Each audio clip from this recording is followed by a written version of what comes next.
Breathe, breathe, slow down. Bienvenue. Breathe, breathe, slow. 1, 2, 3, down. Trauma et patate chaude. Bienvenue. Bienvenue à vous. Parler, découvrir, entendre, apprendre.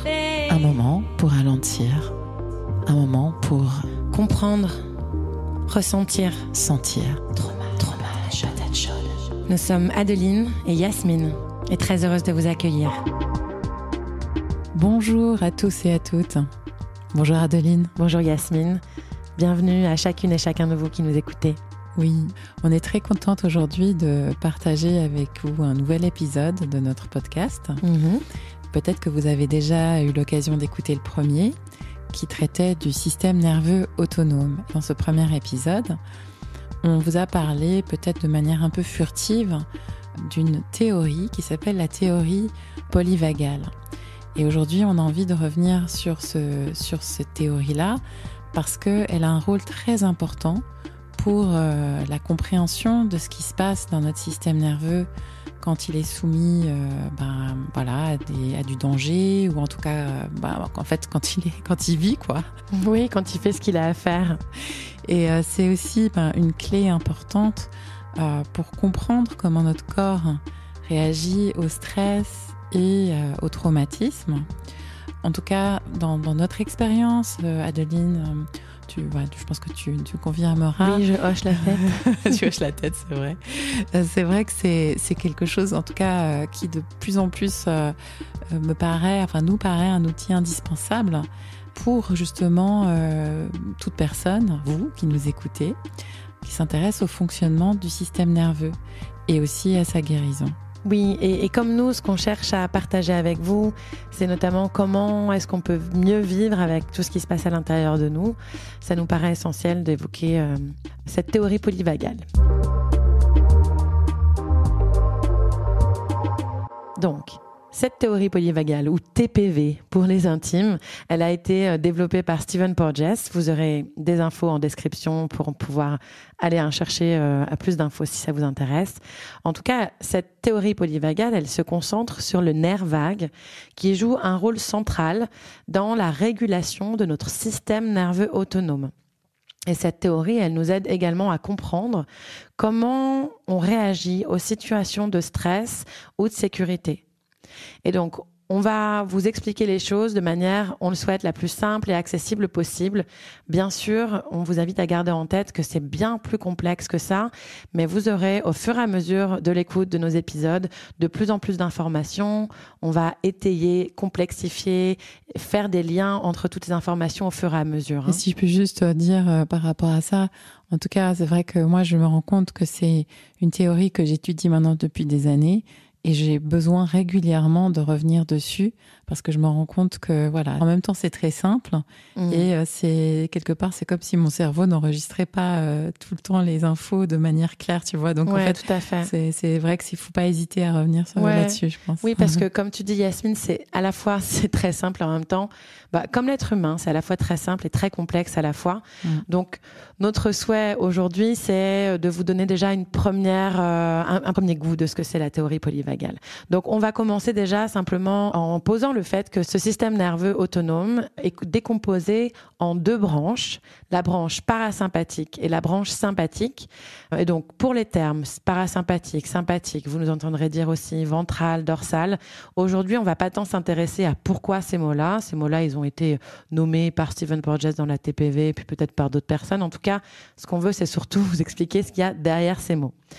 Donc, je te propose, toi, Yasmine, de commencer d'abord avec la première couche, en fait, dans ce système nerveux, comme des couches qui se superposent. Le parasympathique ventral ? Oui, tout à fait.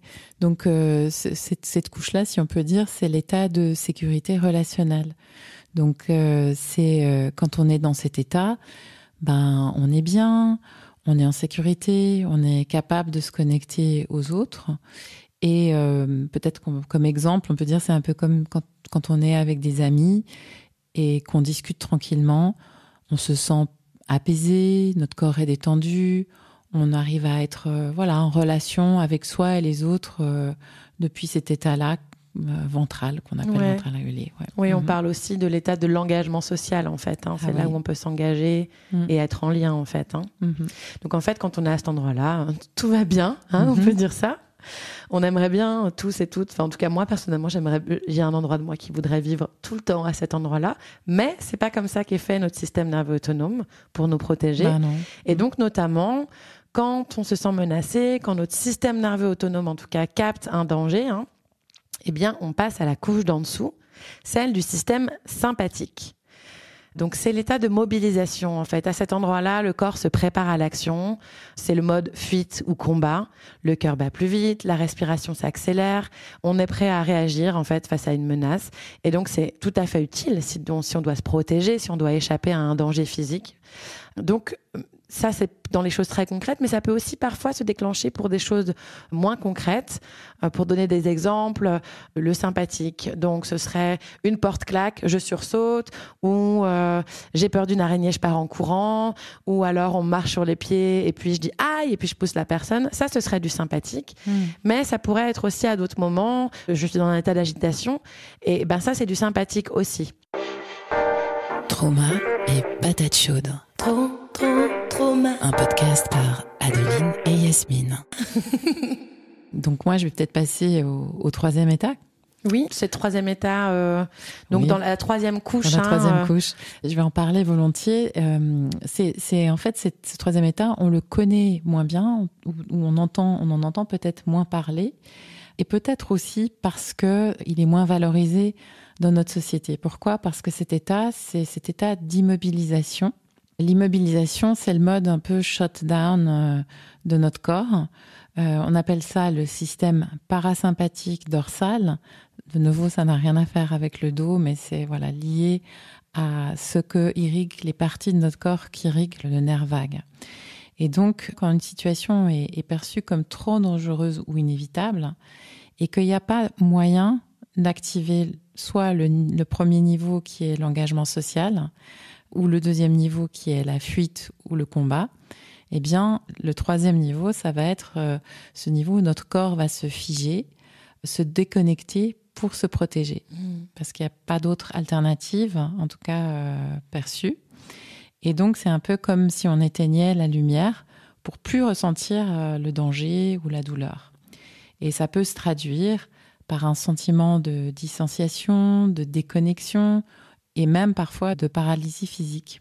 Ouais, et puis j'aime bien ce que tu disais tout à l'heure, comme quand tu dis qu'on le connaît un peu moins, qu'il est un peu moins valorisé, parce que le système sympathique dont je parlais juste avant, c'est vrai que être hyper occupé, être très engagé, faire tout le temps plein de trucs, c'est plutôt valorisé dans notre société. C'est lié, je pense, à cette valorisation du faire aussi. Oui, c'est ça, être actif, être engagé. Quand on fait, forcément, on est dans la productivité, donc c'est quelque chose qui est effectivement très, très valorisé dans notre société. Néanmoins, ça peut être finalement assez dérégulé. Bon, on va pas faire de généralité, mais alors que cet état d'immobilisation, notamment, on parle de plus en plus depuis une dizaine d'années, on va dire, de la procrastination.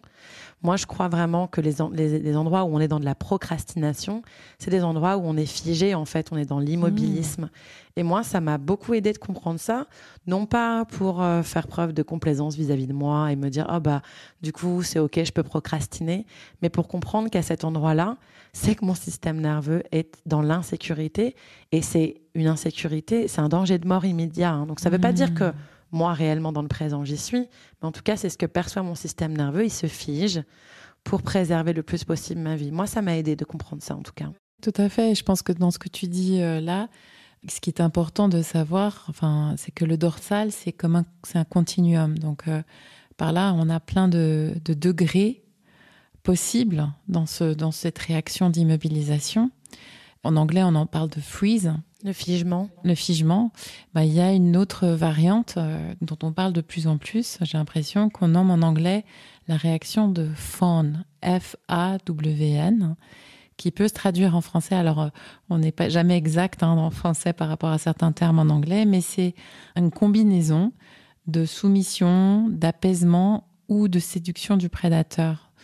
C'est une réaction que moi je connais assez bien, j'ai envie de dire malheureusement. T'es pas toute seule, je crois. Voilà. Et où, au lieu de fuir ou de combattre, on cherche à plaire ou à apaiser l'agresseur pour éviter le conflit. Donc c'est une forme de survie sociale. Et le corps se soumet, essaie de devenir invisible, ou alors, au contraire, de s'attirer la bienveillance du prédateur. Et ce qu'il faut répéter encore et encore, c'est que c'est un mécanisme involontaire, inconscient et automatique. Oui, tout à fait. Et qui s'est mis en place probablement très, très tôt dans notre développement. Oui, c'est en lien aussi avec les styles d'attachement et on aura l'occasion de revenir dans d'autres épisodes sur l'attachement.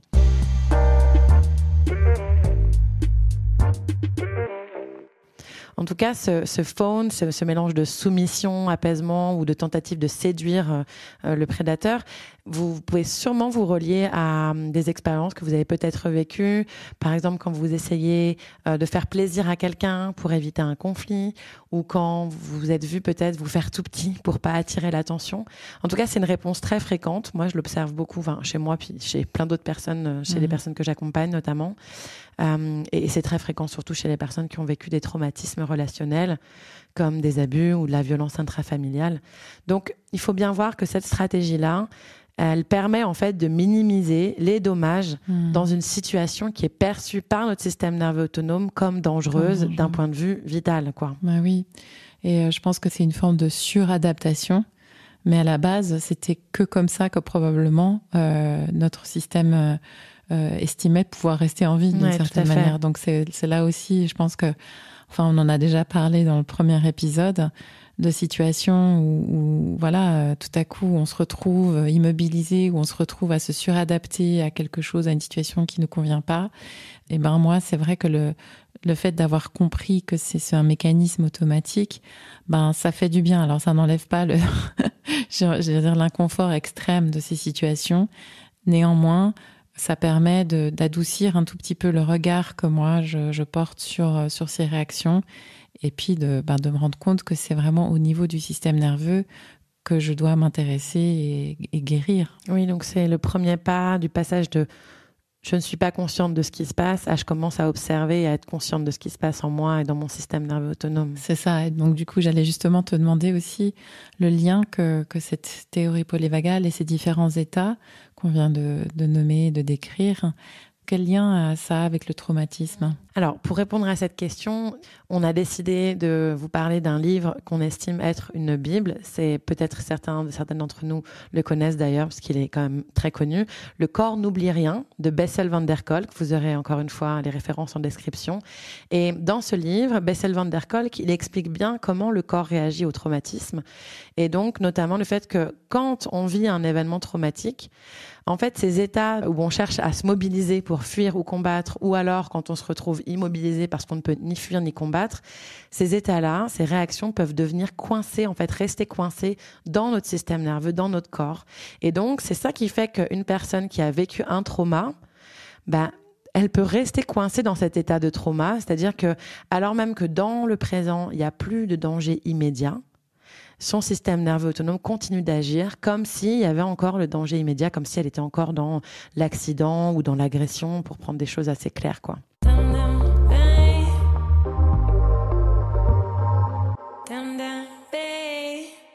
Ouais, ça c'est aussi assez vital de le comprendre parce qu'effectivement, c'est le trauma laisse une empreinte dans notre système nerveux et dans notre corps et qui continue à nous faire réagir comme si on était toujours en danger. Et oui. Et c'est là que la théorie polyvagale est très utile, parce qu'elle nous permet justement de comprendre pourquoi on réagit de telle ou telle manière et comment on peut travailler, en tout cas ça nous donne des pistes, pour réguler ces réponses, pour se reconnecter à cet état de sécurité relationnelle. Alors, Adeline, une question pour toi. Concrètement, comment est-ce qu'on peut utiliser cette théorie pour se soigner ? Alors, déjà, comme j'ai envie de dire, c'est presque une réponse standard. La première étape, c'est déjà de passer, donc comme je le disais tout à l'heure, de l'inconscience à la conscience. Donc, c'est déjà comprendre quels sont ces différents états. On espère que ce sera plus clair pour vous après cet épisode. Et ensuite, apprendre à observer dans quel état du système nerveux je me trouve. Et puis, il y a des outils comme la respiration, la pleine conscience, le TRE ou l'IR. C'est des approches dont on aura l'occasion de vous parler dans l'épisode suivant et qui peuvent aider notre corps à revenir à un état de sécurité. En tout cas, ce qui est essentiel, c'est de permettre à notre système nerveux de faire suffisamment d'expériences de sécurité dans le présent pour qu'il puisse se recalibrer et réapprendre que dans le présent, il est en sécurité, qu'il n'a plus besoin d'être en mode survie, en fait. Ce qui me paraît aussi important à souligner, c'est que cette activation des systèmes sympathiques et parasympathiques, elle n'est pas uniquement liée aux situations de danger. Donc, on les utilise aussi de manière volontaire, on pourrait dire, et consciente.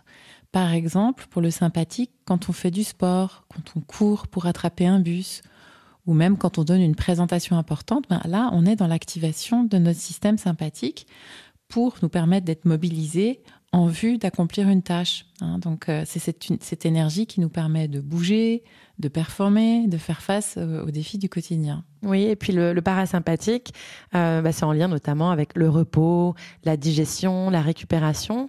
Donc, quand on arrive dans le mode parasympathique, en fait, c'est ce qui nous permet de nous détendre, de récupérer, de régénérer notre énergie.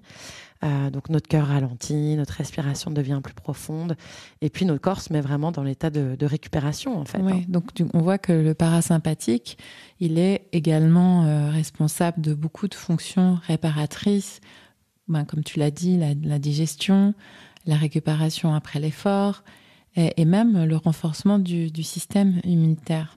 Et je pense que je ferai une analogie avec la nature, c'est-à-dire que dans la nature, il y a des phases de repos. Si on regarde les saisons, par exemple, donc il n'y a pas toujours simplement le côté actif, en fait. Dans la nature aussi, il y a le repos.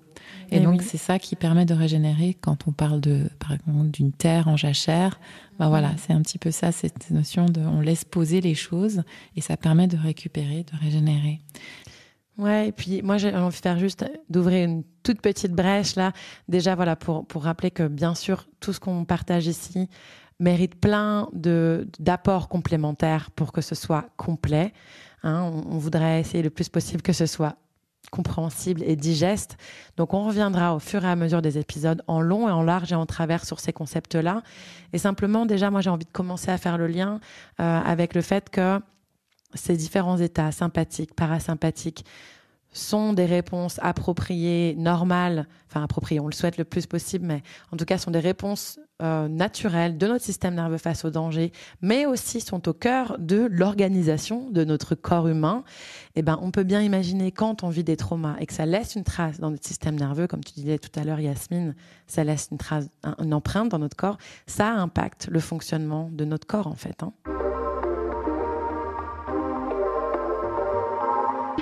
On pourrait peut-être un peu dire en termes de conclusion, comme ça, c'est que c'est un subtil équilibre entre ces différentes branches, donc sympathiques, parasympathiques, de notre système nerveux qui nous permet en fait de passer de l'action à la détente, de la sécurité à la survie, en fonction des situations qu'on vit. Et apprendre à jouer avec ces équilibres et à écouter les signaux de notre corps, c'est une des clés pour mieux gérer le stress et guérir le trauma.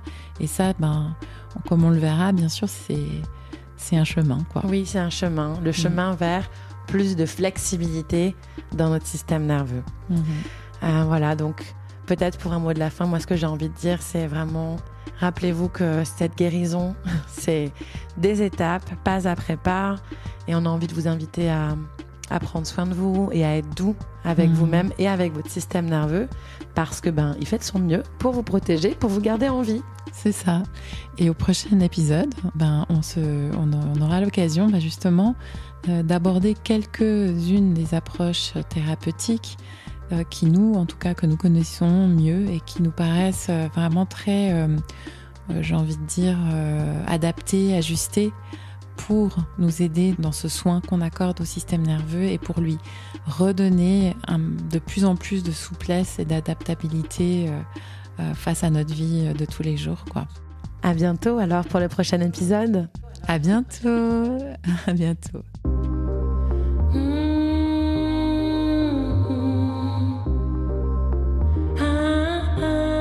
Partager, se libérer, échanger, respirer, rencontrer nos intériorités.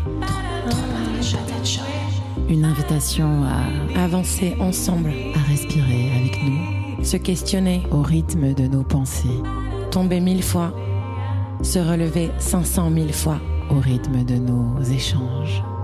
Laissez-vous inspirer, à la recherche, et inspirez-nous, à la recherche de... et construisons ensemble, à la recherche de... la guérison. Vérité? Trauma et patates chaudes. C'est quoi la vérité? Nous sommes Adeline et Yasmine et très heureuses de vous accueillir.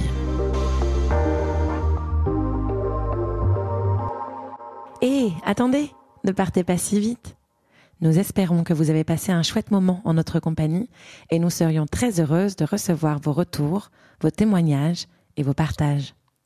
Vous retrouverez en description les références citées dans cet épisode, ainsi que notre adresse mail et notre compte Instagram. Nous avons hâte de vous lire.